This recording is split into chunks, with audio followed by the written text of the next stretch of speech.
I never dreamed of becoming an urban superhero, but I kind of fell into it. Some might argue I was catapulted into it. When I hit this parallel storm grate on North Avenue while cycling to work on June 6, 2011, my front wheel got stuck and I kept going forward, just like Superman. But I was lucky. No cars were behind me when that happened, and I got away with just a fractured wrist. But maybe the next person wouldn't be so lucky. I thought I'd let the city know so they could fix it. So I emailed the entire communications arm of the mayor's office, and within 48 hours, the city of Atlanta had replaced the parallel storm grate. They even took pictures to prove it. I admit, it made me proud to know that anyone could make change happen in a city. And at that moment, I was hooked.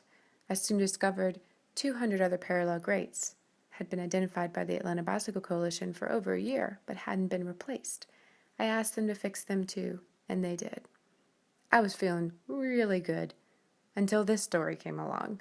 It was 11 Alive and the Commuter Dude, and I was soon known as the two-wheeled tumble.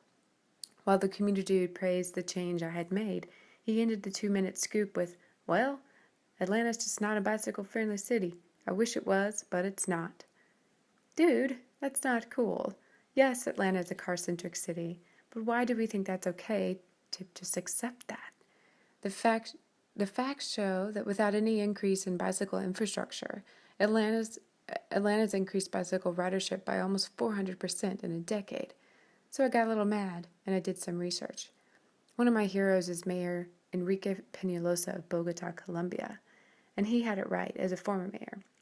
And I paraphrase here, but a great city should not be measured by the quality of its roads or the style of its architecture, but by how safely a child can ride a bike anywhere. That to me is a successful city. So how do we do that?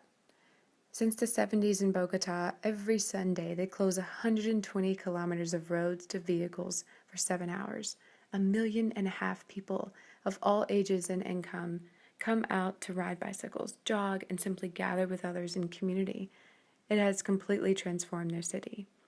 And in Atlanta, we have something similar called Atlanta Streets Alive. And after my bike accident, I asked the Atlanta Bicycle Coalition, how can I use my design skills in order to help make Atlanta more bicycle friendly and prove the community wrong? And they gave me Atlanta Streets Alive. One thing was for sure, it had to be fun.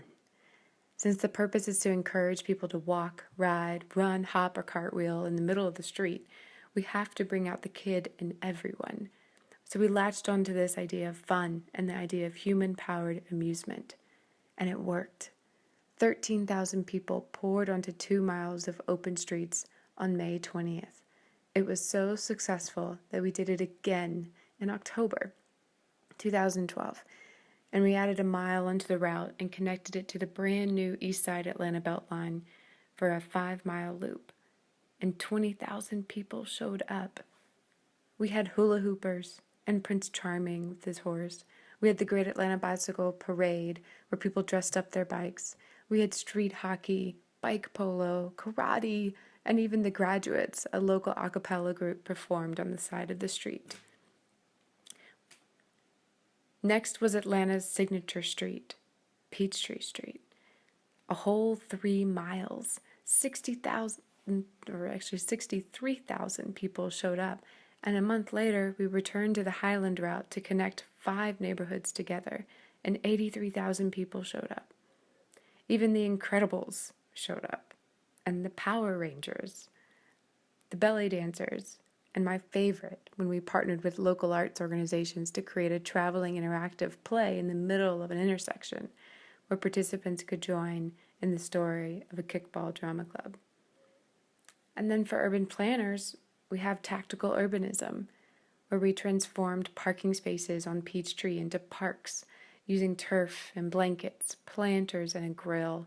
Meanwhile, the local Shakespeare studio got into it by standing on top of a soapbox, spewing horrible poetry while allowing passerbys to throw water balloons at them. Our most recent route was in historic West End, and we partnered with the Atlanta Jazz Festival and Music in the Park to make it an experience like never before. There were 7 stages lining the main boulevard with performances slated for the entire 4 hours of open streets. It was amazing. Because it's truly a community event, we we partnered with Georgia Tech to build an app that allows for greater public participation. Activity partners are approved to be part of Atlanta Streets Alive, and they're added to the digital app where participants can see all the activities.